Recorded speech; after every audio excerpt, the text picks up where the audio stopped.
Rocío Nale es ingeniera química con especialidad en petroquímica y una de las expertas más destacadas del país en materia energética. Es integrante del Comité Nacional de Estudios de la Energía, del Grupo de Ingenieros Pemex, Constitución de 1917, así como del Instituto de Estudios de la Energía de los Trabajadores de América Latina y del Caribe. Trabajó durante años en Pemex Petroquímica. Se desempeñó como diputada federal y coordinadora de la fracción parlamentaria de Morena en la 63 legislatura. Fue electa senadora de la República por Veracruz en julio de 2018. Actualmente, funge como secretaria de Energía en el Gobierno de México. Pues qué gusto, Rocío Nale, nuestra secretaria de Energía, un enorme gusto estar contigo de nuevo aquí en TV UNAM, que nos enlazamos contigo hasta Villahermosa, ¿verdad? ¿Estás en Tabasco ahorita? Así es, estamos en Villahermosa, Tabasco, en la sede de la Secretaría de Energía. Muy bien, ustedes sí descentralizaron, están con su sede ahí permanente, como pocas secretarías, ¿verdad? Sí, nosotros desde hace meses estamos acá. Hay una parte que está todavía en Ciudad de México que ve lo del jurídico y algunos temas, pero por lo general, pues yo ya estoy despachando la mayor parte del tiempo acá, en Villahermosa. Qué bien, y con visitas frecuentes a las Dos Bocas, supongo, y otros proyectos energéticos ahí mismo en Tabasco. Así es, por lo general voy 2-3 veces a la semana a Dos Bocas, a la supervisión de la obra.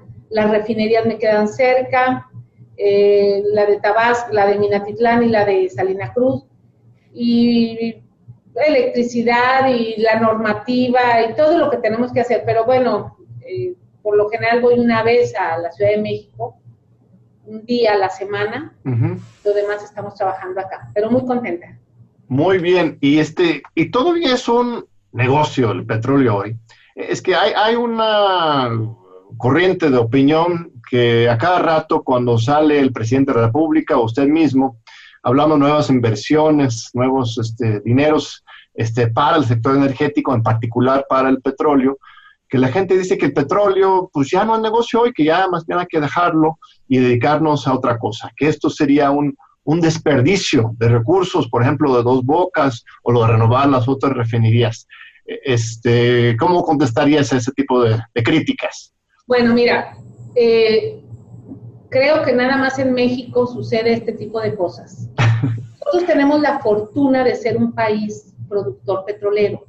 Lejos de que algunas otras personas y en otras ocasiones lo han visto como una desgracia por la mala administración y las malas prácticas que ha habido en México, nosotros lo vemos de otra manera. Nosotros lo vemos como lo que es un gran recurso, que tenemos la fortuna, somos pocos países los que tenemos la fortuna de tener esto, ya hay que aprovecharlo. El petróleo va a estar en el mundo todavía por varias décadas. El petróleo no nada más sirve para hacer gasolinas, sirve para hacer petroquímicos, sirve para, incluso el gas es un hidrocarburo que se extrae, que sale también a la hora que saca uno petróleo y que es un hidrocarburo que también se utiliza en todo el mundo. Entonces hay una ignorancia en decir, olvídense el petróleo, regálenselo o denle a que X personas o empresas entren. Nosotros en la política energética que diseñó el presidente Andrés Manuel López Obrador tenemos que bien administrar, tenemos que aprovechar, y nos dejaron una empresa del Estado, una super empresa como es Petróleos Mexicanos, que por muchos años se construyó esa gran empresa, y nos la dejan en una situación muy difícil, muy complicada. Y la dejan así porque la endeudaron cuando hubo la gran oportunidad de venta del crudo, que llegó a más de $100 el barril, cuando se tuvieron más de 3 millones de barriles diarios. Estábamos recibiendo muchísimos excedentes petroleros, y no sé qué hicieron con ellos porque los excedentes petroleros desaparecieron y todavía endeudaron a la empresa. Estoy viendo aquí unos datos, Rocío, y a ver si los podemos poner en la misma transmisión, que entre 2011 y 2017, 16, esos 5 años, los primeros años últimos de Calderón, los primeros de Peña Nieto, se duplicó la deuda de Pemex. ¿A qué se debe eso? ¿Se debe a la corrupción? ¿O estaban usando ese dinero para invertir realmente? ¿O qué pasó? No invirtieron nada porque no hubo nuevas instalaciones, no hubo nuevas refinerías, no hubo nuevas plataformas petroleras, o sea, no se hizo nada de inversión sustancial o de infraestructura para la empresa. Sin embargo, nosotros cuando llegamos ya sabíamos a lo que llegábamos, no nos estamos diciendo sorprendidos. Claro. Lo que sí dijimos fue, bueno, vamos a hacer una política energética con balance adecuado. Son 6 años. El presidente dice, tenemos que bajarle la deuda lo más que pueda, no podemos endeudar más a la empresa. ¿Cómo obtenemos valor agregado del petróleo? Porque quienes compran el petróleo, llámese Japón, China, India, los países grandes, pues lo usan para refinarlo, para procesar. Nadie compra petróleo nada más para tenerlo ahí. Entonces nosotros afortunadamente tenemos refinerías, están muy descuidadas. Desde el año pasado empezamos con la rehabilitación de las plantas principales, las críticas, vamos muy avanzados y vamos a ir aumentando la carga para también disminuir la importación de gasolinas. Traemos una importación muy grande de gasolinas y estamos vendiendo el crudo. El presidente hace un ejemplo que me encanta, dice, es como que si vendemos naranjas y compramos el jugo. Así es, sí.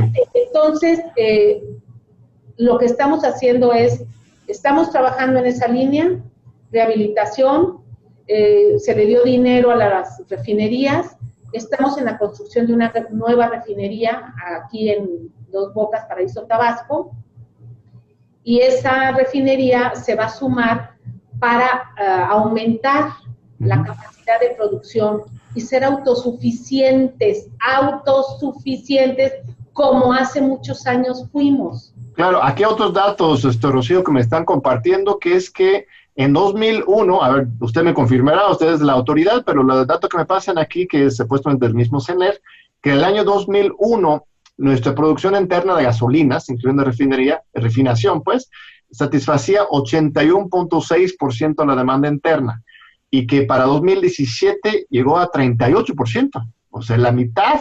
Perdimos terriblemente, y eso en una época en que era mucho más rentable por los precios internacionales del petróleo. Estos datos son ciertos y aquí, insisto, es la corrupción, la irresponsabilidad, cómo despilfarraron esta situación y nos dejaron así. A ver, es bien importante. En el 2001 hay un cambio de gobierno. Y en ese tiempo, el expresidente Fox, él cuando andaba haciendo campaña, él dijo, yo no voy, a mí no me interesan las refinerías y yo no las voy a querer, y etcétera. Y ahí empieza una debacle paulatina. Le empezaron a dejar dar dinero a Pemex, a las refinerías, se hicieron unas reconfiguraciones donde hubo muchísima corrupción, vino una debacle de nuestro Sistema Nacional de Refinación hasta los últimos días que estuvo el gobierno anterior. Nosotros hemos ido levantando esto. Ha sido complicado, sí, porque antes todas las refinerías del mundo tienen 2 programas de mantenimiento, el mantenimiento preventivo y el mantenimiento correctivo. Siempre están haciendo el mantenimiento preventivo, o sea, antes de que se vaya a dañar esta válvula le voy a poner aceite, antes de que, o sea, mantener como cuando uno mantiene su casa en buen estado. Cuando las abandonan, no les dan dinero, se empiezan a dañar equipos y empiezan a abandonar. Y entonces ahorita nosotros estamos haciendo el correctivo, que es el más costoso, porque hay que comprar equipos nuevos, hay que ir por el refaccionamiento, hay que volver a integrar los equipos en buenas condiciones a las plantas. Eso no debe de llegar nunca. Cada año se hace un programa de paro de ciertas plantas por tantos días para darles un mantenimiento general. También se había abandonado.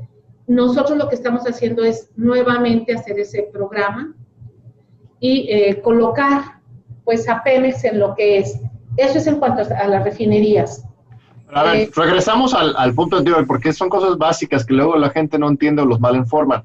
Supuestamente el barril de petróleo hoy, bueno, ya no hoy, pero hace unas semanas, costaba $0, ¿no? Decían. Ahora ya se recuperó un poquito. Realmente es negocio, o sea, en la India, en los Estados Unidos, en las empresas privadas como Shell y Exxon, ¿están también invirtiendo o esto es una obsesión de nuestro presidente, de nuestra secretaria de Energía? Mire, la empresa más rica, pues sí, la más grande, la más rica en el mundo, es una empresa que se dedica a la venta por internet. Y la segunda empresa más grande del mundo es Saudi Aramco, es la petrolera árabe. Y de una ahí, empresa estatal del gobierno. Y de ahí vienen otras empresas petroleras, privadas, estatales, etcétera. Es muy buen negocio, es muy, muy buen negocio. Y efectivamente, lo que tú dices, en forma histórica, hace más de un mes, el precio del petróleo llegó a cero pesos, porque hubo una sobreoferta en el mercado. Había demasiado petróleo y la humanidad estamos en nuestras casas y no hay movimiento. Si no hay movimiento, pues no se consume gasolina, no se consume turbocina, que es lo del avión, y se saturaron los tanques de almacenamiento de todo el mundo, se habilitaron barcos para que fueran almacenamientos flotantes, y cuando hay esta sobredemanda, pues efectivamente el precio cae. De ahí que se tuvo la reunión de la OPEP Plus, así se llama, que conforman dos grupos, se llama Grupo PEP y No PEP. México pertenece al Grupo No PEP, que es como un invitado, y ahí se definió que teníamos que bajar todos los países productores la producción para poder ir ayudándole al precio del crudo. Claro. En un momento en que no hay una demanda suficiente, estos son acuerdos mundiales, intervienen los jefes de Estado, prácticamente en las negociaciones, intervienen los jefes de Estado, y la mayoría de ustedes lo vieron, fueron 3 días de una negociación. Del 9 al 12 de abril. Y generó una discusión muy polarizada. Algunos dicen que por tu actitud terca, para algunos digna, para muchas otras, echaste a perder la relación con Arabia Saudita, y que terminamos sacrificando nuestra soberanía a Trump. ¿Cómo respondes a esas dos críticas? A ver, mira, es muy importante que la gente sepa. Yo estuve en la mañanera informándole al pueblo, porque el presidente dijo, tiene que saber el pueblo, porque esto antes no se sabía, ¿eh? Estas reuniones no se sabían, las hacían los otros secretarios o no sé, y no se sabían. Fueron reuniones de muchísimo respeto, cada uno respeta la postura de su país. Efectivamente, la postura de México era, nosotros no podemos reducir una cuota tan grande como nos la están solicitando, y no podemos, y cuando no se puede, se dicen las cosas. Tú no tienes por qué mentir, por qué engañar, no se puede. ¿Qué sí podemos? Bueno, esto sí podemos. Si lo aceptaban o no lo aceptaban, entonces ahí fue muchísimo tiempo. Llega un momento en que les digo, señores, esta es la postura de México, yo se las dejo en la mesa, ustedes analícenla. ¿Están ustedes en condiciones de aprobar o no aprobar? Nosotros corremos el riesgo, nosotros salimos y decimos, con esto sí podemos. Y lo que ustedes decidan me avisan. Entonces, Rocío Nale se paró de la mesa, que es muy común que en este tipo de negociaciones, porque un mes antes, en la reunión de Viena, Rusia y Arabia tuvieron una diferencia fuerte y se pararon y se fueron, ¿eh? Y sí, ya después tuvieron, o sea, así son. Es dejar que deliberan, ¿no? Tú ya no tienes más que decir, no es protestas, sino dejar a la mesa las cosas, sí. De negociaciones así se dan, y aquí fue muy respetuoso, muy bien. Fueron 3 días. Como no salía el acuerdo PEP y a todo el mundo nos interesaba que saliera, entonces ya fue cuando el presidente Donald Trump le habla al presidente Andrés Manuel López Obrador, le dice, oye, a todos nos urge que salga, nosotros tenemos esto de México, y le dice el presidente, sí, nosotros no podemos más que esto. Yo espero que lo comprendas, y dice, está bien. Nosotros estamos produciendo 1.700.000 barriles, y Estados Unidos trae una producción arriba de 12 millones, casi 13 millones de barriles. Entonces, Estados Unidos había puesto 1,5 millones en la mesa y dice, ok, para que salga esto, van los otros 300,000 de México para que salga. Es comprensible. Sí. Pero también aquí hay un dato. En los últimos años, del 2015 hasta el 2019, México estuvo cumpliendo ante la OPEP con más del 300%. O sea, le decían, baja 20,000 y bajaba 100,000, porque traía una declinación acelerada. Sí, ya de por sí. Y yo eso se los puse en la mesa, les dije, oiga, México ha estado cumpliendo las otras veces hasta con el 300%. Hoy la situación de México es diferente y se entiende. Y además, nada más un dato ahí que luego la gente no tiene claro, que los Estados Unidos no participó en esta reunión. No, ellos no pertenecen. No pertenecen a la OPEP, pero tampoco de la OPEP Plus, no estaban en la mesa de negociación. No, eso es importante. Entonces, literalmente no hubo un salvamento formal, sino simplemente fue un acuerdo diplomático.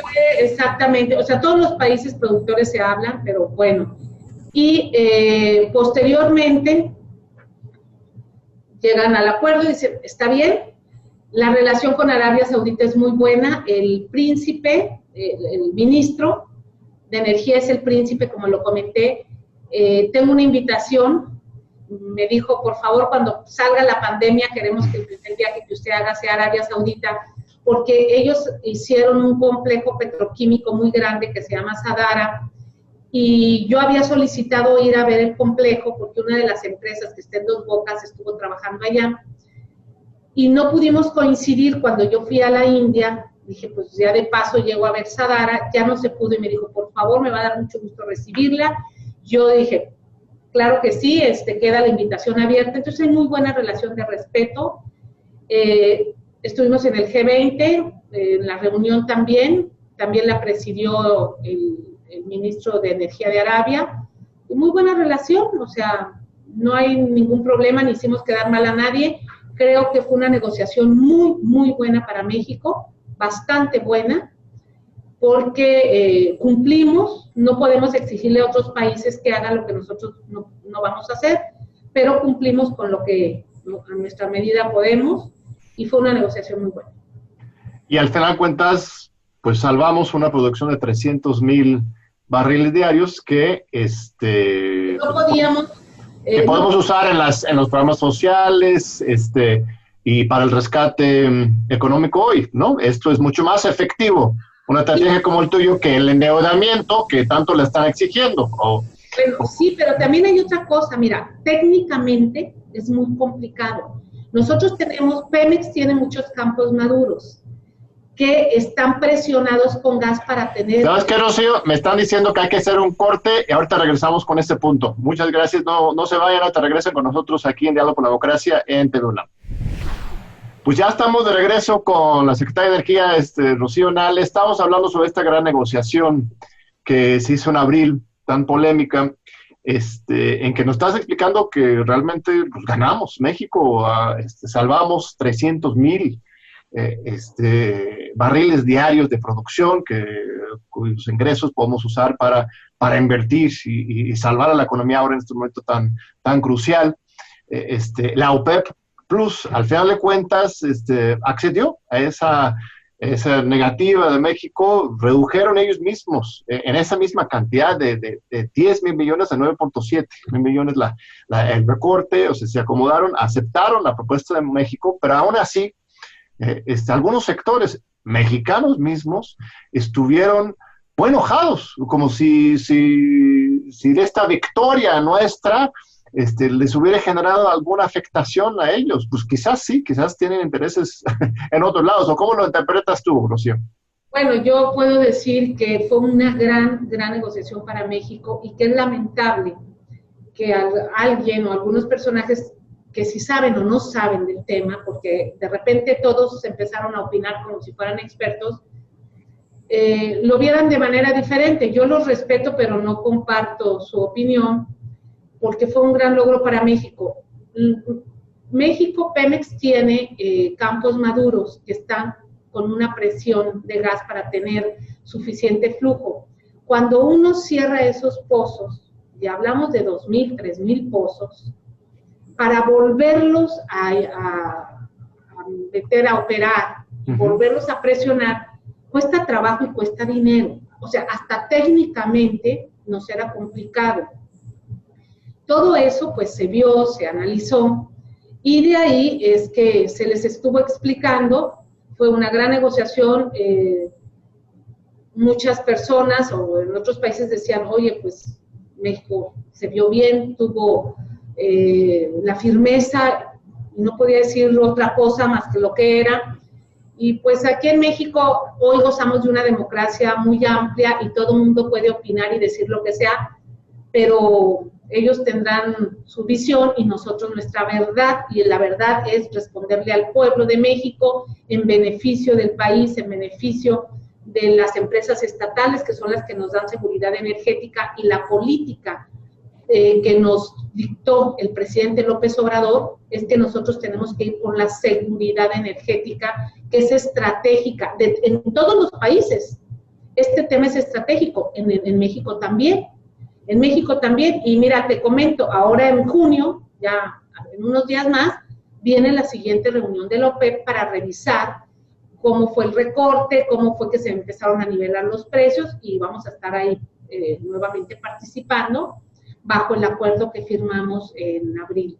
Entonces, estas son partes de las tareas que tengo en la encomienda. Pero sí recibiste presiones fuertes en esos días. Fueron 3 días largos para ti, supongo. Sí, bueno, sí hay presión fuerte, por supuesto, presiones muy fuertes, y en todo momento, los 3 días estuvo consultando. Esta negociación se llevó en todo momento a un lado con el presidente López Obrador.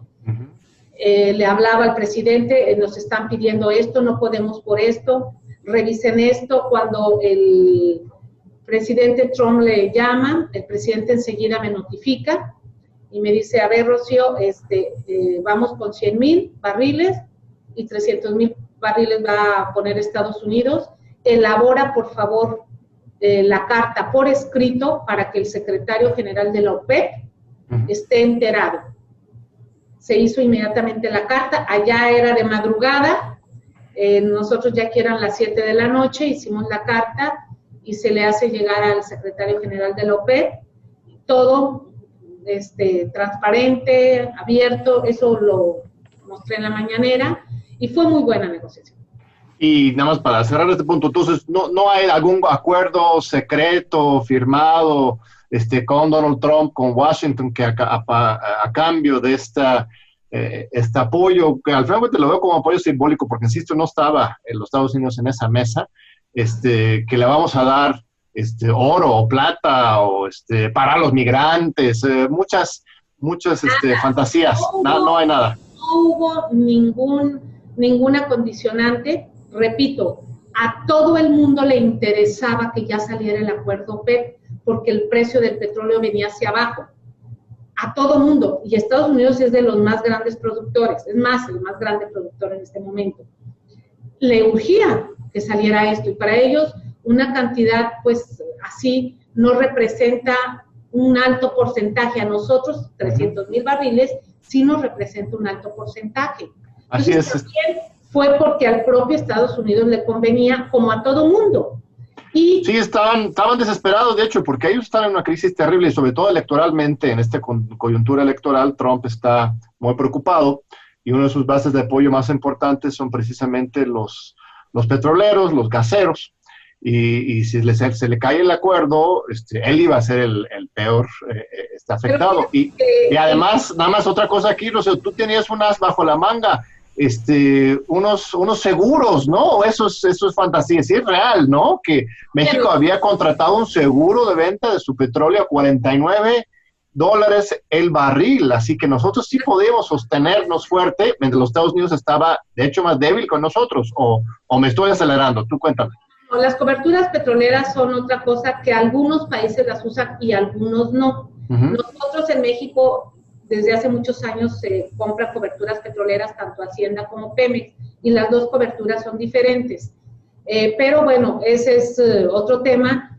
Yo lo único que sí les puedo decir es que tuve comunicación con el ministro de Energía de Estados Unidos, Dan Brouillette, excelente, con una disponibilidad excelente, también preocupados a ver cómo ayudamos para que fluya esto, para que vaya saliendo el tema, y todo es con respeto.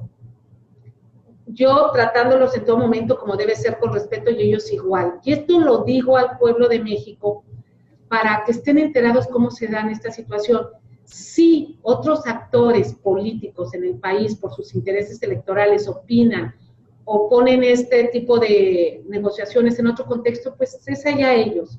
Yo como secretaria de Energía, como funcionaria pública, les puedo decir que en todo momento se actuó de la manera pues más propia y adecuada, porque represento a una nación, represento a México en una mesa de energía.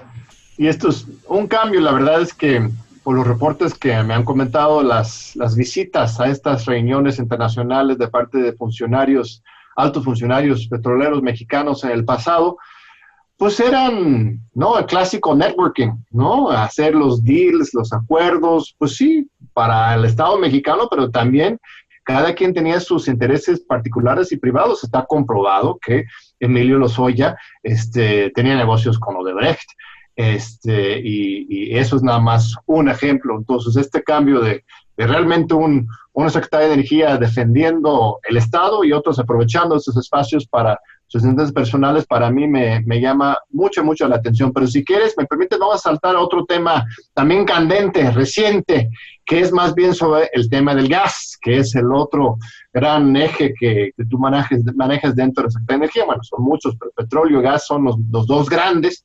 Recientemente, la Secretaría de Energía emitió un nuevo acuerdo de confiabilidad. Bueno, el título es mucho más largo, pero la idea es una nueva política general para asegurar la luz eléctrica confiable, estable a todos los hogares y a la industria nacional.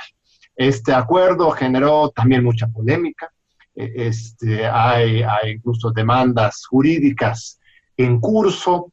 El discurso de la oposición son dos cosas, básicamente. Uno, dicen que este acuerdo implica una traición a la vocación ambientalista, ¿no? Que implica que el gobierno mexicano está dando la espalda a cualquier energía renovable, y por otro lado dice que es una traición contractual legal, ¿no? Que esto es una modificación de los términos contractuales con estas grandes empresas, y que nos va a salir tiro por la culata porque nos van a demandar en tribunales internacionales. Vamos a tener que pagar aún más de lo que ahorraríamos, podríamos haber ahorrado. Entonces, cuéntanos, secretaria, ¿de qué se trata este documento? Es un documento larguísimo, yo lo leí, está muy complicado. Explícanoslo para al pueblo en general, y dime, la 4T, este gobierno está en contra del medio ambiente y está en contra de la inversión privada, o ¿de qué se trata esto? Bueno, miren, el tema de electricidad es un tema técnico, y que la reforma energética y la ley de la industria eléctrica, que son muy extensas, lo hacen un poco complicado. Pero les voy a explicar a la gente. Se produce la electricidad, ya sea con gas, con carbón, con combustóleo, hidráulico a través de las presas, energía solar, energía eólica, energía geotermia, y termoeléctricas también tenemos. Se genera y esa se transmite, esa electricidad se lleva por líneas de transmisión. Se puede estar generando en Chiapas y se puede estar despachando en Durango. Y llega la electricidad a Durango, a unas instalaciones de distribución, y de ahí se manda a las casas y ya llega uno y prende la luz. Bueno, ¿qué hacemos? Toda la línea de transmisión en el país, toda, es propiedad de la Comisión Federal de Electricidad. Y hay generadores privados y hay generadores de la CFE de diferentes técnicas, y todos se suben a la línea. La línea tiene una capacidad, es de las más grandes del mundo, son más de 100,000 kilómetros de líneas de transmisión que tiene la CFE. México consumimos el año pasado en el pico máximo 50,000 megawatts, pero hay infraestructura instalada en el país para producir 80,000 megawatts, o sea, más. Pero la CRE pasada, de los gobiernos pasados, dio permiso para La Comisión Reguladora de Energía, nada más para aclarar, ¿sí? ¿Dio permiso para cuántos? 132,000 megawatts. Entonces, hay un exceso de permisos que tienen que subirse ahí. El CENACE, que es el Centro Nacional de Control Eléctrico, es el que despacha la electricidad. Es un cuarto de control con múltiples computadoras y está distribuyendo la electricidad las 24 horas en todo el país. Y la reforma energética dejó claro que primero se despacharan las energías limpias, pero son intermitentes, o sea, no trabajan todo el día. Después de que no trabajan a las 5 de la tarde, que ya no hay sol, ya no generas, tiene que entrar el respaldo, y el respaldo lo hacemos con gas. Ese respaldo, por lo general, lo cubre la CFE. No lo pagan, el respaldo no lo están pagando, y en otras partes del mundo el respaldo se paga. Eso lo absorbe la CFE como si fuera un subsidio. La transmisión también, prácticamente el pago es minúsculo. Los últimos 10 años, el pago de tarifa era minúsculo, y la CFE casi lo subsidia. Entonces, al momento de que encontramos que no había orden, y que había permisos, y que había un desorden, dijimos, tenemos que darle confiabilidad a la red eléctrica. Por ningún motivo se puede perder la confiabilidad, que es seguridad de la red, eficacia, y debe de trabajar continuamente. Y eso sí es responsabilidad del Estado. Y esa sí es responsabilidad del Ejecutivo, porque esa es una política. Y ese fue el acuerdo que emitimos. Ese acuerdo ya se había emitido en el 2017 con el gobierno de Peña Nieto, del presidente Peña Nieto, perdón, y había quedado corta, limitado. Nada más se habían ido hacia lo que era la potencia, el balance de potencia. Nosotros nos fuimos a meter orden. O sea, básicamente, déjame intentar interpretar aquí, entonces la CENER subsidia a estas empresas, ¿no? Y además hay una cosa importante, estas empresas, quizás algunas son chiquitas, pero muchas son las grandes empresas, ¿no? Iberdrola, estas cosas. La CENER subsidia. La Comisión Federal de Electricidad. La Comisión Federal de Electricidad subsidia costos que no son subsidiados quizás en otros países, ¿no? O sea, está bien apoyar a las energías limpias, pero esas mismas empresas también tienen que poner su parte. Y como resultado de la reforma energética y estos acuerdos y pactos que existían en ese sexenio anterior, pues se firmaban contratos leoninos, o se le daban por lo menos subsidios y condiciones leoninos.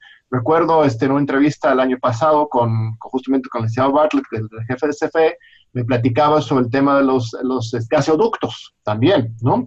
Que de manera similar, aprovechando esta privatización, los mismos funcionarios del Estado mexicano, pues en las negociaciones no defendían el interés general, sino que llegaban a acuerdos con estas grandes empresas. Entonces, estos nuevos acuerdos de la CNR implica, pues como dices, volver a recuperar la rectoría del Estado. Pero adelante, sí.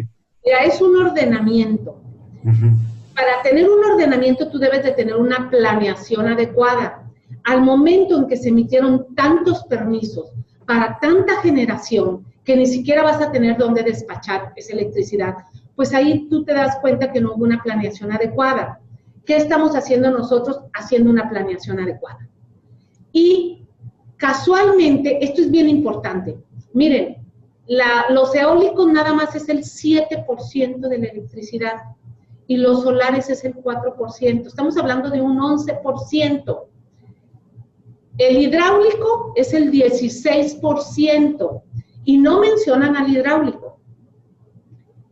El nuclear, nosotros tenemos una planta nucleoeléctrica, es el 2%. Nadie la menciona, es una de las energías más limpias. Y también esto quiero decirlo porque hay quien dice, ay, ¿para qué hablas de la energía nuclear? Perdón, Estados Unidos tiene como 30 centros nucleares, son plantas que tienen una seguridad muy alta. Sí ha habido 2 accidentes grandes en el mundo y que a partir de ahí las medidas de seguridad incluso se modificaron, son muy altas en todas las plantas del mundo. Nosotros pertenecemos a la Organización Internacional de Energía Atómica, su sede en Viena, y ellos constantemente nos están certificando tanto al INIM, que es el Instituto Nacional de Ingeniería Nuclear, como a la CONACENUSA, que es la Comisión de Resguardo de Seguridad Nacional Nuclear. Entonces, son varias las energías. ¿Por qué brincaron estas dos? Porque ya había una serie de contratos de autoabastecimiento, pero que los estaban pensando utilizar para reventa como un negocio. Y todo esto es parte del desorden. Y que todos quieren subirse a la línea esta de transmisión. Yo te mandé un video, ojalá que terminando puedan darle 2 minutos al video de una caricatura que explica cómo funciona la línea de transmisión y es propiedad de la Comisión Federal de Electricidad por ley. Entonces, muy bien, Lucía, vamos a otro corte y regresamos a nuestro último bloque contigo, que continuar con esta fascinante plática de discusión. Muchas gracias, no se vayan, regresamos unos momentos aquí a Teruna. Hola, soy Eli. En esta ocasión te invito a conocer cómo llega la electricidad hasta nuestros hogares por medio de las redes de transmisión y distribución eléctrica en México. Todo inicia cuando una central genera electricidad. Esta se transporta inmediatamente para hacerla llegar al consumidor, pues la electricidad no puede almacenarse tan fácil como otros productos. Normalmente las centrales de generación están alejadas de los centros de consumo, en ocasiones hasta más de 3.000 kilómetros. Por ello, es necesario contar con redes confiables para su transporte, como la Red Nacional de Transmisión, utilizada para largas distancias, y las redes generales de distribución para distribuirla en localidades y ciudades. Aquí seguimos con la secretaria Rocío Nale, un gusto, un honor, saludos hasta Villahermosa. Espero que nos visites de nuevo pronto aquí en la Ciudad de México. Pues estamos conversando sobre temas muy importantes, porque una de las cosas que prometió López Obrador y uno de los ejes centrales de la Cuarta Transformación es justamente recuperar la soberanía nacional y en particular la soberanía energética. Pero cada vez que se da un paso en firme, pareciera que tienen los callos enormes estos señores con, pues no sé si es nada más ideología o son intereses. Ahí estabas hablando un poquito al final del último bloque de que posiblemente esta reacción al nuevo acuerdo de confiabilidad podría tener que ver con negocios, que la gente buscaban especular para intereses privados a partir de estos subsidios públicos, o estoy exagerando. Bueno, no es exactamente especular, sino que instalar sus campos solares o eólicos para poder suministrar a un mercado, pero es un mercado que está saturado. es un mercado donde hay una línea saturada y donde en esta falta de planeación se generó esto. ¿Qué estamos haciendo? Pues tomando la responsabilidad de poner orden. Aquí también quiero señalar, no estamos en contra de los privados, no estamos en contra de ninguna manera de las energías limpias, al contrario, vamos para allá. Nosotros vamos caminando para allá y mucha gente no sabe, por ejemplo, que en Estados Unidos gran parte de la electricidad se produce de carbón, al igual que en China, al igual que en Rusia. Por ejemplo, hay países también donde su respaldo, el gran respaldo es a través de gas. Nosotros, nuestro respaldo es a través de gas. La mayor parte traemos como un 60% de gas. Y poco a poco se van caminando a las energías alternas y México va bien. Pero hicieron esta magnificación porque efectivamente hay empresas que ya estaban con un plan de negocios, con esta apertura que se les dio tan desordenada. Nosotros decimos, a ver, vamos a poner orden para todos, tanto orden para los privados como orden para la Comisión Federal de Electricidad, porque es una parte, es lo que tenemos que hacer como gobierno, y es lo que estamos haciendo. Y es importante señalar que estos planes de negocios pues, no venían en los contratos. O sea, ellos ya estaban desesperados, salivando para aprovechar de la reforma energética privatizante, pero en realidad estos acuerdos no violan sus contratos como tal, hasta el punto que yo haya visto. Jurídicamente, ¿cuál es tu evaluación al respecto? No, bueno, la gente también no sabe que mucha de esta electricidad la CFE la compra, la obligan a comprar, porque suministro básico en el país nada más lo tiene la CFE. Suministro básico es el recibo que nos llega a la casa. A nosotros nos llega el recibo de la CFE. Entonces, quien tiene nada más permiso para suministro básico es la CFE. Y tiene que comprar la electricidad que están subiendo a la red.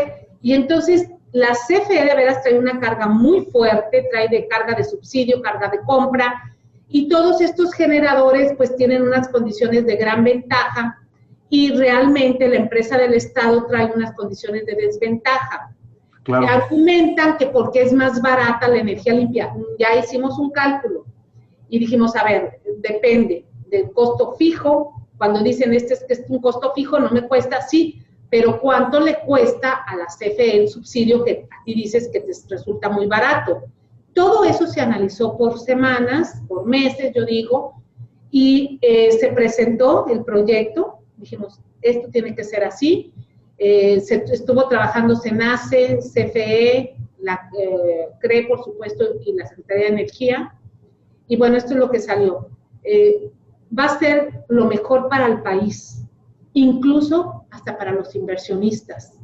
¿Por qué? Porque los inversionistas en este gobierno saben que si invierten tienen una seguridad de lo que sí es posible y de lo que no es posible.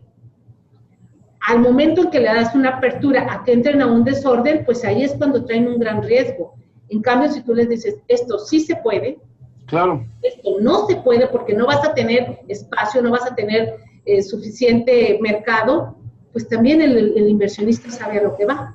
Sí, tienes más legalidad porque sí, si abres así indiscriminadamente, quien va a conseguir los contratos de los subsidios materialmente, pues van a ser los cuates y los amigos, generas ese ciclo de negociación y de manejo, que puede ser muy lucrativo para algunos, pero en general no hay esa estabilidad que ofrece la ley del Estado de Derecho. Ustedes, al ser honestos, lo que pueden, lo que no pueden dar, están dando condiciones más claras, señales más claras al mercado. Hay otro tema aquí, lo del fracking. Recientemente, creo que fue en el Universal, salió una nota que el gobierno del observador ha traicionado su compromiso con acabar con el fracking en defensa del medio ambiente, pero subrepticiamente está dando contratos de fracking. ¿Esto es cierto? ¿Es falso? No, es falso. Es falso.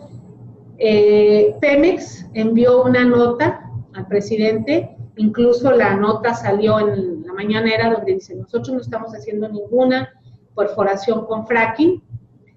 El presupuesto de egresos de la Federación trae proyectos etiquetados de plurianuales, así se llaman. Puede ser que en el 2017 le hayan autorizado a Pemex 100 pesos, voy a hacer una síntesis para la gente, para un proyecto de fracking a 5 años. Y cada año el presupuesto va reportando cómo va ese proyecto. Creo que en base a eso se refirió, pero son unos proyectos que se tenían para el norte de Veracruz y para Tamaulipas, pero no se está haciendo fracking. Es una instrucción del presidente, porque aquí hay otra cosa. No estamos haciendo fracking por el impacto ambiental. Se está sembrando 1 millón de hectáreas de árboles frutales y maderables para tener una mitigación al medio ambiente.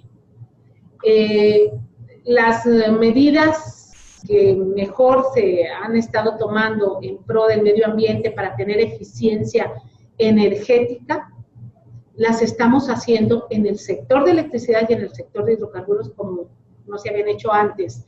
Entonces, sí hay una corresponsabilidad con el medio ambiente adecuada a las posibilidades de nuestro país. Creo que el proyecto de 1 millón de hectáreas es un proyecto ejemplar a nivel mundial, donde hay algo de mitigación, y ahí nadie habla, y ahí nadie dice nada. Y es verdaderamente, aquí hago un reconocimiento a la secretaria de Bienestar, María Luisa Albores, y a todo su equipo, porque esa parte también se está haciendo, y no la mencionan. Y el fracking también no se está haciendo porque hay un compromiso del presidente y es parte de la responsabilidad del medio ambiente. Y obvio, si se hubieran cancelado esos contratos de fracking del sexenio anterior, imagínate, el grito al cielo hubiera sido peor, ¿no? Así como lo de la cervecera y este mismo acuerdo de confiabilidad, están buscando atacar por cualquier cosa. Aquí atacan porque existe fracking en México, aunque sea herencia de sexenios pasados, pero si cancelan eso, pues hubieran gritado aún más porque afecta la inversión, supuestamente. Y hay que señalar aquí también, más allá de María Luisa Albores, también a nuestro colega de la UNAM, Víctor Toledo, un distinguido académico de la UNAM, uno de los ecologistas más destacados del mundo, me atrevo a decir, autor y conocedor, y un ecologista muy comprometido. Recuerdo cuando salió la secretaria anterior, había chismes de que, un periodista incluso anunció, ¿no?, que el reemplazo iba a ser Manuel Velasco, ¿no?, un exgobernador de Chiapas, y fue una mentira. Escogió un perfil totalmente contrario el presidente, alguien comprometido con estos temas. Muy bien, Rocío, ¿cuáles son otros proyectos, pues, que estás, las famosas, primero platícame de Dos Bocas, porque ese es el más importante, que siempre estamos usted mismo está informando cada semana casi, ¿no? Viene a las mañaneras, Andrés Manuel lo menciona, ¿qué porcentaje de avance hay? Lo vamos a terminar ya. ¿Cuándo vamos a poder estar consumiendo gasolinas de esa refinería? Bueno, justamente hace 2-3 días estuvo aquí el presidente, el 6 de junio, se le dio el informe de todo el año, porque hace un año vino y dio el banderazo. ¿Qué se ha hecho en un año? Es una mega obra, es una gran obra que está sobre 550 hectáreas, son 17 plantas de proceso, 54 tanques de almacenamiento, es una obra de ingeniería. Tenemos hasta ahorita casi 15,000 planos de 40,000 planos que vamos a tener. O sea, para que vean el trabajo de ingeniería, son varios despachos de ingeniería que están haciendo planos y muchísimo trabajo, y en eso estamos caminando. Las obras, el relleno, la preparación del sitio, la cimentación, estamos haciendo cimentaciones muy fuertes, muy sólidas. Estamos a un lado de la terminal de Dos Bocas. Esa terminal se hizo en 1985 y está intacta, en una zona donde tienes que medir sismicidad, donde tienes que medir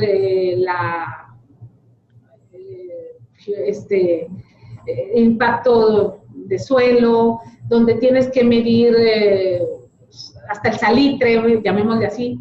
Entonces se han hecho muchísimos estudios, la obra va bien, es bajo un proceso de ejecución acelerada, se van a generar al final cerca de 135,000 empleos, directos e indirectos. Esto es muy importante decirlo. Cuando hablo de la ingeniería, pues no tengo a los ingenieros ahorita, que son como 5,000, 6,000 ingenieros que están en diferentes partes de México y del mundo, porque las tecnologías, pues son tecnologías de tecnólogos de Estados Unidos, de Italia, de Japón. De México es el IMP, los ingenieros del IMP están trabajando. Es una gran obra de ingeniería que vamos a dejar como legado el gobierno del presidente López Obrador al pueblo de México. O sea, nosotros estuvimos 6 años, y en 6 años se hicieron estas obras que van a servirle a las futuras generaciones, y que también ese es otro tema, porque hay un grupo que insiste en que no se hagan las obras, que no se haga el Tren Maya, que no se hagan Dos Bocas, que no se haga el aeropuerto, porque le apuestan a un fracaso a la política de este gobierno. No piensan más allá en el beneficio que se le va a dejar al pueblo de México. No dijeron nada de una que hubiera podido ser refinería. Y aquí te voy a decir, mira, en el 2008, cuando en su momento el expresidente Calderón anunció que iba a ser la refinería de Tula, incluso técnicos especializados le mandaron una carta. Yo pertenezco al grupo de ingenieros Pemex Constitución del 17, que es una organización muy seria. Uno de los ingenieros le mandó una carta felicitando. Qué bueno que va a ser usted una refinería. De nuestra parte no hubo crítica alguna o algo. Decidieron que iba a ser ahí. Nosotros decíamos, no es el lugar adecuado, pero total, hagan la refinería que nos urge. No hicieron hasta una barda. Nosotros hoy estamos haciendo la refinería. Y hoy bueno, también hicieron, Rocío, perdón, hicieron una barda allá, pero también hicieron un monumento espantoso ahí por Reforma, ¿no? Que le llaman la suave crema. Eso es lo que dejó a las siguientes generaciones el gobierno de Calderón. Eso costó muchísimo también. O sea, sí hicieron obras, nada más que no eran de inversión, sino de deducirse nada más. Estamos haciendo esta infraestructura. Ahora que el precio estuvo hace unos meses en cero, qué importante es que tenemos refinerías, porque en ese momento, en lugar de estar despachando, vendiendo el crudo a $1 o a nada, en ese momento tú lo pasas a tus refinerías y empiezas a hacer gasolina y empiezas a tener valor agregado. Esa política que se tuvo en los años anteriores fue adecuada, y era un partido que no era el de nosotros, Eso lo hicieron en la década de los 70s, en la década de los 80s, está bien. Cuando viene el cambio de régimen, que entra el cambio neoliberal, fue cuando empiezan a destruir paulatinamente esto. Hoy, con este cambio de régimen, con la cuarta transformación, nosotros decimos, no, tenemos que rescatar nuestra infraestructura y tenemos que hacer una infraestructura nueva, porque tenemos que dejarle un sustento a las próximas generaciones. Y las próximas generaciones, por varias décadas, van a depender todavía de los hidrocarburos. Las tecnologías han ido caminando, y hoy las emisiones contaminantes son muy, muy pequeñas a comparación de cómo se hacían en otros años. Vamos caminando hacia la electricidad, sí, en la movilidad, pero yo les voy a decir que la electricidad se produce con gas. Con gas, Aquí en México se produce con gas. En China la gran parte se produce con carbón. Ya también están caminando hacia el gas. En Estados Unidos con carbón, y también van caminando con el gas, al momento en que las energías intermitentes, como la solar y la eólica, que trabajan un 30% al año. Esto es importante, Alrededor de un 30% al año es lo que trabajan estas energías, que son limpias, que son buenas, pero que no son constantes, que no te dan una uniformidad en la red de distribución o del sistema eléctrico nacional. Entonces, esto cuando explicamos, pues esto es un balance energético. Nosotros desde que llegamos, yo dije, aquí hay un desbalance, y es un desbalance grande, y solamente con trabajo y ordenamiento vamos a poder en el 2024, a la hora que nos vayamos, entregar cuentas de un balance adecuado para quien continúe en la administración en México. Y esto lo estamos haciendo pues con una visión nacionalista, con una visión de beneficio para México. Y mira, justamente hace 1 o 2 semanas sube un mensaje también el ministro de Energía de Estados Unidos en su tweet. En su Twitter, dice, por instrucciones del presidente de Estados Unidos, hoy estamos protegiendo nuestra red de la avalancha o de los empresarios, no dice empresarios, no quiero decir la palabra inadecuada, de productores extranjeros. Uh-huh. O sea, ellos así, ¿qué hacen? Protegen su mercado, protegen su sistema eléctrico. Bueno, así lo tienen todos los países.